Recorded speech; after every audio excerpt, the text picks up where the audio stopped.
Katika duka la vyakula, Maria anamwomba dada yake mkubwa Asia amnunulie pipi, lakini Asia anakataa kwa sababu wanahitaji kuhifadhi pesa ili waende New York. Inaonekana mamao alikufa na sasa wanaishi na baba yao mwenye ukatili. Asia anamwambia Maria kwamba sasa yuko salama na anamwonyesha tatu ya ndege mkononi. Asia anapogeuka, Maria anaiba pipi. Wakati huo baba yao anaingia dukani na hivyo wasichana wanajificha nyuma ya rafu. Meneja anamwambia baba yao kwamba amewaona nyuma, hivyo anaanza kuwatafuta. Anakuta tu kikapu alichokiacha. Wasichana wanajaribu kutoka dukani, lakini pipi ambayo Maria aliibeba inawasha alarm. Meneja anapopiga simu polisi, baba yao anawakimbiza wasichana nje. Rafiki yake anawazuia kwa gari, hivyo Asia analazimika kutoa bunduki yake. Baba yao anajaribu kusogea karibu yao, hivyo Asia hana chaguo ila kumpiga risasi. Polisi wanapofika, baada ya kusita kidogo, Asia anatupa bunduki na kukimbia. Miaka 10 baadaye huko New York, Asia anafika kwenye hoteli na kuona mapambo ya kutisha juu ya mlango. Lily anapofungua mlango, Asia anajitambulisha kuwa mfanyakazi mpya wa usafi aitwa Isabel. Lily anafikiri sauti yake ni tofauti na kwenye simu, hivyo Asia anaonesha kitambulisho cha bandia na kusema alipona mafua. Lily anatumia kadi kufungua kufuli nyingi za mlango. Anaeleza kwamba jengo hilo lilijengwa mwaka 1920 huko na zamani eneo hilo lilikuwa ni hatari sana, hivyo kufuli hizo ni kumbukumbu za nyakati hizo. Siku hizi ni moja kati ya sehemu za kifahari zaidi mtaani hapo. Kuna wageni wachache sana kwenye mapokezi, hivyo Lily anamtambulisha Asia kwa Sharon, mmiliki wa kampuni ya vipodozi ya kuzuia uzee inayokuwa kwa haraka. Sharon anaona Asia amelowa kwa mvua na kumpa kote lake. Pia anauliza kuhusu jeraha lake kwenye jicho lake. Lily anampeleka Asia chumbani kwake na kueleza kwamba ghorofa ya chini yote ni ya wafanyakazi. Asia anaona baadhi ya wafanyakazi wa usafi wakila chakula pamoja kwenye meza na anahisi wanaonekana ni waajabu. Ghafla mvulana aitwaye Damian anamuita Asia nguruwe mdogo. Lily anamkemea na kumfukuza. Anamwambia Asia kwamba wafanyakazi wanasherehekea kidogo kwa sababu mmoja wao atapewa zawadi kwa uaminifu wake. Wanapofika kwenye chumba cha Asia, mlango unafunguka na kumwonyesha mume wa Lily aitwaye Ray anayesema alikuwa akichukua takataka tu. Lily anamkumbusha akae mbali na wafanyakazi wapya. Baadaye Asia anaoga na mvuke unafanya kioo kifunikwe na ukungu. Ghafla ujumbe unaonekana ukisema watakuwa, lakini unatoweka kabla Asia hajatoka bafuni. Anapojiandaa kulala, anasikia sauti ya ajabu kwenye sehemu ya hewa kama mtu anapumua hivi. Anapanda kwenye kiti na kuangalia vizuri, lakini anaogopa baada ya kuona uso uliomfanya anguke. Kisha Asia anasikia mwanamke akicheka, hivyo anatoka nje ya chumba chake, lakini anakuta korido tupu. Taa zinaanza kuzimika moja baada ya nyingine, lakini korido yote inakuwa giza. Taa ndogo ya usiku inawaka ghafla na Asia anaona mtu akitembea nyuma yake, lakini hakuna anayejibu anapoongea. Akiwa na hofu, anarudi chumbani kwake na kufunga mlango akiuzuia kwa kiti. Usiku wa manane, Asia akiwa amelala, mtu anafungua mlango na kujaribu kuingia, lakini kiti kinamzuia. Mwanaume huyo amevaa maski ya nguruwe, lakini kuna tundu linalomruhusu kulamba mguu wa Asia. Anapomkaribia usoni, mate yake anamdondokea Asia na kumwamsha, lakini haoni mtu yoyote ndani ya chumba. Na hapo anakuta mate kwenye shovu lake. Anapoangalia chini ya kitanda hakuna mtu. Mara tu anapoinuka, mwanaume huyo anamfunika kitambaa chenye dawa na kumlewesha usoni. Asia anapambana naye akimgonga kwenye koo kabla ya kumwangusha mezani na kuvunja shingo yake. Sauti za ajabu zinasikika ukutani, hivyo Asia anajaribu kutambaa, lakini mwili wake ni dhaifu kwa sababu ya dawa. Mtu mwingine mwenye maski anatoka kwenye njia ya hewa na kuondoa friji ili mwenzake aingie. Asia anafikia taa ya pembeni na kung'oa waya zake kabla ya kuzimia. Wavamizi wanavua maski zao na kuonesha ni Kevin na Sharon. Kevin anashangaa kwa nini mwanaume wa kwanza hakuwasubiri. Kevin anaondoa kiti ili watu wengine wawili waingie, huku Sharon akimsogeza Asia ambaye anaamka ghafla baada ya kuuma waya. Mshtuko wa umeme unamwamsha kabisa na kumtupa Sharon nyuma.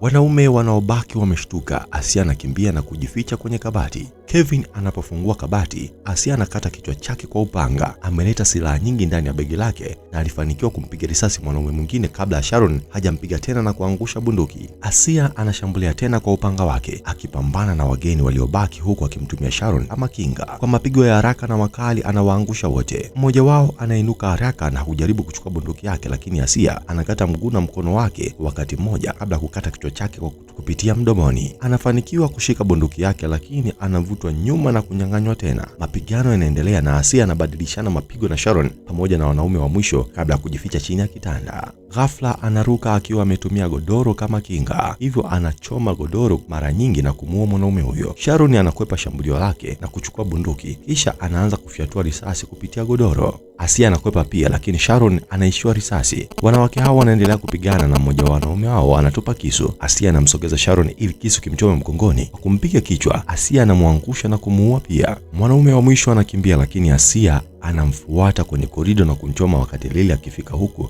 akipiga makofi, Lily anasema Asia amekuwa akimdanganya na anataka maelezo. Kumbukumbu zinaonyesha kwamba baba yao Asia hakufa pamoja na kupigwa risasi, na Maria alirudisha kwake, huku Asia akikamatwa na kupeleka gerezani. Akiwa gerezani alipigana sana hadi akawa mpiganaji hodari. Miezi michache iliyopita, Asia alimpa mchunguzi ili amtafute dada yake. Mchunguzi huyo aligundua kwamba Maria alikuwa akifanya kazi katika eneo hilo, hoteli ambayo wafanyakazi wake walikuwa wakipotea mara kwa mara. Wafanyakazi waliokuwa wakiajiriwa walikuwa maskini, wahamiaji haramu au watu wa mtaani. Polisi hawakuchunguza sana kwa sababu wageni matajiri waliwalipa fedha. Mchunguzi pia aligundua kwamba mwanamke aitwa Isabel alikuwa ameajiriwa kama mfanyakazi wa usafi. Hivyo Asia alipomaliza kifungo alimtafuta na kuchukua utambulisho wake. Kwa sasa Asia anamwambia Lily kwamba amekuja kumtafuta dada yake na pia anataka ukweli. Lily anaeleza kwamba yeye pia ana familia yenye mahitaji maalum. Wakati huo watu ambao Asia aliwaua wanatoka chumbani kwake wakiwa hai tena. Kevin amebeba kichwa chake mwenyewe, mwanaume mwingine amebeba mguu wake. Wanapoweka sehemu hizo mwilini, ngozi inaungana tena haraka. Yaani washikaji in short hawafi.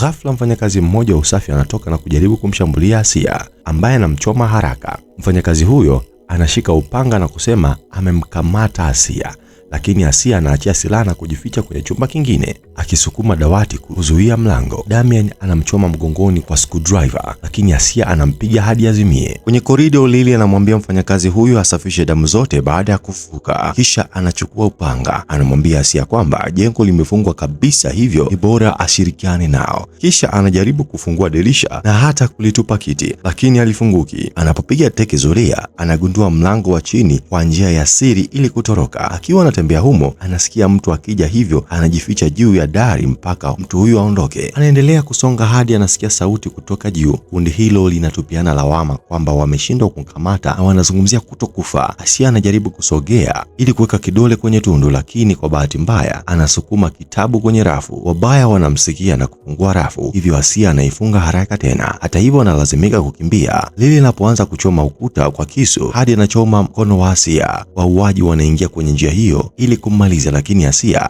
anang'oa mkono wake kwenye kisu na kukimbia tena. Lily anamkumbusha kwamba wanamhitaji Asia akiwa hai. Kimbizana kunaanza tena na Asia anatambaa haraka kadri anavyoweza, lakini Sharon kisha anamwangusha na kumchoma mara nyingi kifuani. Sharon anapokufa, Asia anachukua bunduki na risasi zake na kuondoka. Bahati mbaya Sharon anaamka tena na kumshika. Sharon anapojaribu kumpanda juu, Asia anampiga risasi kichwani. Kevin anasikia sauti hiyo na kuelekea huku mwili wa Sharon, uso na kichwa ukiamka na kuendelea kumkimbiza Asia. Baada ya muda Sharon anasimama ghafla. Asia anainua bunduki, lakini anamuona Sharon akikimbia. Ghafla Ray anamshika Asia na kumvuta kwenye njia ya giza kabla ya Kevin hajamuona. Kevin anapoondoka, Ray anasema yeye ndiye aliandika ujumbe kwenye kioo. Anaeleza kwamba hoteli hiyo ni hekalu la shetani lililokuwepo kwa zaidi ya miaka 100. Waanzilishi walipata njia ya kuwasiliana na shetani kwa kufanya makubaliano na kupata maisha yasiyoisha kwa kutoa kafara za binadamu. Kadiri jina la mtu lilivyo kwenye orodha, hawezi kufa hata auawe mara ngapi. Wanachama wote ni matajiri wanaotumia pesa zao ili kuficha siri za hoteli. Wanaajiri watu wasio na msaada ili waweze kuwaua bila matatizo. Watu wachache hupewa nafasi ya kujiunga na familia hiyo. Mtu akifanya kosa, jina lake linaondolewa kwenye orodha na anauawa. Wanamhitaji Asia akiwa hai kwa ajili ya kafara ya usiku huo. Wakiwa bado wanatambaa kwenye njia ya siri, jicho la Sharon linaanza kuwafuatilia hata kwa kuruka ajabu. Ghorofa inayofuata, Asia anaona kupitia sehemu ya hewa kundi kubwa la watu wakifanya mambo machafu. Mwisho wanafika kwenye chumba ambapo Ray amemficha mfanyakazi mmoja wa usafi. Kwa mshangao wa Asia, huyo ni Maria. Asia anamwambia dada yake kwamba jengo hilo ni dhehebu na amekuja kumwokoa, lakini Maria tayari anajua. Kumbukumbu zinaonyesha kwamba Asia alipokuwa gerezani, Maria alikuwa akifanya usafi kwa mwanaume aliyemtesa. Siku moja aliona tangazo la kazi katika hoteli hiyo na akaomba. Alipoamka alijikuta katikati ya dhehebu hilo. Alitakiwa kuwa kafara inayofuata, lakini Lily alimwambia walikuwa wamepoteza mfanyakazi baada ya kumkamata akiiba. hivyo wakampa Maria kazi hiyo. Bila shaka alikubali. Kwa sasa Maria anamlaumu Asia kwa kumwacha na kusema hiyo ndiyo nyumba yake kwa sasa. Dada huyo anaotokanana na Asia anaishia kumpiga Maria hadi kuzimia, kisha anauliza njia ya kutoka. Ray anaeleza kwamba njia pekee ya kutoroka ni ngazi za moto juu ya paa, lakini lazima wapite ghorofa ya 9 ambapo hatari sana. Kwa kuwa amechoshwa na hoteli hiyo, Ray anakubali kusaidia. Ghafla jicho la Sharon linaanguka kutoka kwenye sehemu ya hewa na Asia analikanyaga. Wakati huo Kevin anaukuta mwili wa Sharon ambaye anaweza kuona kila kitu ambacho jicho limeona. Anafanya ishara kueleza mpango wa Asia. Kevin anatuma ujumbe kwa wenzake. Wanaume wawili wanaingia kumtafuta Asia, lakini Asia anawapiga risasi kuwazuia, kisha anambeba Maria huku yeye na Ray wakikimbia wakifuatwa na Lily, Kevin na mwanaume mwingine. Wanapokutana na wanawake waliokuwa wakifanya mambo machafu kwenye korido, Ray anawasukuma kwa waliowafukuza. Pia anawazuia huku Asia akimvuta Maria ndani ya lifti na kutoroka. Kevin anapofungua lifti hiyo, dada hao tayari wameondoka, hivyo anamkamata Ray badala yake. Jikoni, Asia anamtoa Maria kwenye lifti na kwa bahati mbaya anaangusha sufuria. Sauti hiyo inavutia mmoja wa washiriki wa dhehebu. Hata hivyo, Maria anampiga kichwani kwa shoka la moto. Katika chumba cha Lily, anamuuliza Ray kwa nini amewasaliti.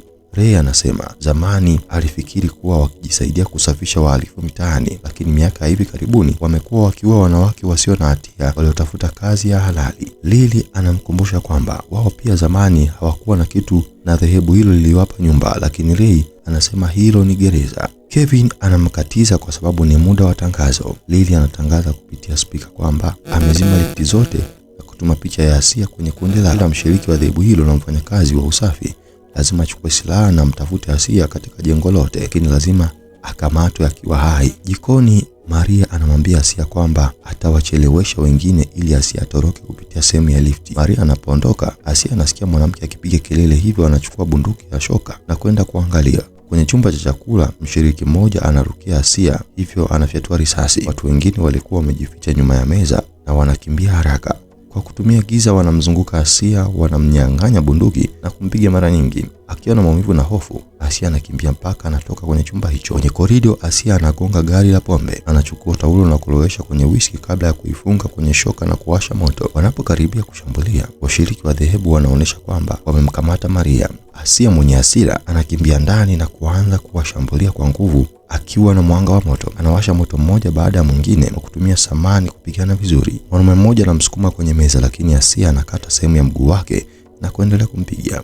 Mwanaume mwingine anachukua bunduki, hivyo Asia anatumia meza kama kinga na kuruka juu. Risasi inaharibu meza na Asia anapenya katikati yake kabla ya kumkata mwanaume huyo vipande viwili. Mfumo wa maji unapowaka, Asia anakanyaga mwanaume mmoja anayesema wao ni watu wazuri kama angejua vizuri. Ghafla anapigwa risasi na Asia anageuka kumuona Maria akiwa na bunduki. Maria anamkumbatia dada yake na kuomba msamaha kwa makosa yake. Sasa anakubali waondoke pamoja. Kwa kuwa wauaji wanaanza kufufuka tena, dada hao wanakimbia. Wanafungua mlango wa lifti kwa nguvu na kupanda ndani ya njia yake kabla maadui hawajaona. Asia anamwambia Maria kwamba alijifunza kupigana gerezani na alikuwa bora kuliko kuishi na baba yao. Maria anasema baba yao alikufa miaka 2 iliyopita kwa saratani, hivyo Asia anaomba msamaha kwa kumwacha. Wakati huo Lily anaona mlango wa chuma cha chakula umefungwa kwa shoka na kutoa haraka, akiwakuta washiriki wa dhehebu wakifufuka polepole. Anatuma kila mtu kutafuta kila chumba na mwisho anaona damu kwenye mlango wa lifti. Dada hao wanaanza kupanda ngazi ndani ya njia ya lifti. Mwanaume mmoja anawafuata na Asia anafyatua risasi, lakini anakopa zote. Asia anahitaji kuweka risasi nyingine na karibu aangushe risasi, lakini Maria anazikamata. Risasi inafuata. Dada hao wanapoingia ghorofa ya 9 wanamkuta Lily, wafanyakazi wa usafi na dhehebu lote likiwasubiri, wakijua wanamhitaji Asia akiwa hai. Asia anatisha kujiua kama hawatomwacha Maria, lakini Lily anamcheka kwa kusema hamjui vizuri dada yake. Inaonekana Maria pia alikubali makubaliano na Shetani. Isabella alitakiwa kuwa kafara yake ya kwanza, lakini Asia alitokea kwa sasa na muda wa Maria umeisha. Asipotoa kafara usiku huo atakufa. Lily anawaamuru watu wake wawakamate. Asia anapigana, lakini anaanguka kwenye njia ya lifti kabla mshiriki mmoja hajamshika mguuni na kumrudisha juu. Lily anamchoma Asia tumboni. Baadaye kundi hilo linawapeleka dada hao kwenye madhabahu juu ya paa ambapo kuna kichwa cha nguruwe juu ya fimbo katikati ya mshumaa. Lily anapotoa damu ya Asia, Shetani anatokea dirishani na kuingia ndani ya kichwa cha nguruwe. Kinaanza kuzungumza na kuanzisha tambiko. Kundi linaeleza kwamba Asia ndiye kafara mpya, lakini Maria na Ray ni wasaliti. Shetani anatumia viungo vya ajabu kuondoa jina la Ray kwenye orodha iliyo kwenye ngozi ya nguruwe. Kisha anamwambia Lily amuue Ray na Lily anapojaribu kukataa, Shetani anatishia kumuua. Lily na Ray wanaongea maneno yao ya mwisho ya upendo kabla Lily hajamkata shingo na kumuua papo hapo. Baada ya kutupa mwili wa Ray, Maria anaomba nafasi nyingine kwa Shetani. Shetani anamwambia aandike jina lake na amuoe Asia ili ajiunge rasmi na dhehebu. Maria anaandika kwenye kichwa cha nguruwe kabla ya kumgeukia dada yake na kusema anatamani angekuwa na muda zaidi, lakini hiyo ndiyo njia pekee. Ghafla Maria anajiua na Asia anaangukia karibu naye akiomba msamaha. Kabla hajafa, Maria anamwambia Asia alishinda dhehebu hilo. Inaonekana Maria aliandika jina la Asia kwenye kichwa hicho, na Shetani anasema kafara hiyo imekubaliwa. Hivyo sasa Asia hawezi kufa. Asia anakata kipande cha ngozi chenye jina lake na kukiweka mfukoni. Baada majeraha yake kupona, anatupa kisu kichwani mwa nguruwe mmoja. Anatupa kisu kichwani mwa mwanaume mmoja. Wanaume wawili wanamshambulia. Hivyo Asia anamfunga mmoja kwa mnyororo na kumning'iniza juu. Kwa mnyororo huo huo anamfunga mwingine na kumchoma. Kevin naye anamshambulia na wanapigana kabla Asia hajamtundika ukutani. Sharon anapokuja, Asia anakata kichwa chake na kukitupa kwenye takataka. Lily baadaye anaomba msaada kwa Shetani. Kichwa cha nguruwe kinamfunika na viungo vyake vinaingia mwilini mwake ili apewe nguvu zake. Akitembea kwa miguu minne, Lily anamshambulia Asia na mapigano mapya yanaanza. Lily sasa ana nguvu zaidi alivyokuwa mwanzo, lakini Asia bado anafanikiwa kukata viungo hivyo. Baada ya mapigano tena, kichwa cha nguruwe kinashika kisu na Asia na kumchoma begani. Kisha Lily anatumia sauti ya Maria kumfanya Asia ajisikie vibaya kuhusu kifo cha dada yake. Asia mwenye hasira anakishika kichwa cha nguruwe na kukiondoa kutoka mwili wa Lily. Asia anamwaga mafuta kwenye kichwa cha nguruwe na kukiwasha moto. Majini yanapoungua, washiriki wote wa dhehebu hilo walioko chumbani wanakufa kutokana na majeraha yao. Kisha Asia anapeleka kichwa hicho kinachowaka moto kwenye ghorofa nyingine kwa kutumia toroli. Kinaanguka kwenye njia ya lifti na kulipuka. Akiwa amembeba Maria, Asia anawaambia washiriki wengine na wafanyakazi waondoke. Kisha anatumia kadi ya Lily kukifungua mlango mkuu wa hoteli. Nje, mchunguzi aliyemsaidia anamsubiri ndani ya gari. Asia anapomlaza Maria kwenye siti ya nyuma, anaona dada yake ana tattoo ile ya ndege. Asia anatoa ngozi ya nguruwe na kuonyesha kwamba alibadilisha jina lake na kuwa la Maria. Aliingia kwenye gari akakumbatiana na dada yake na movie kaishia hapo.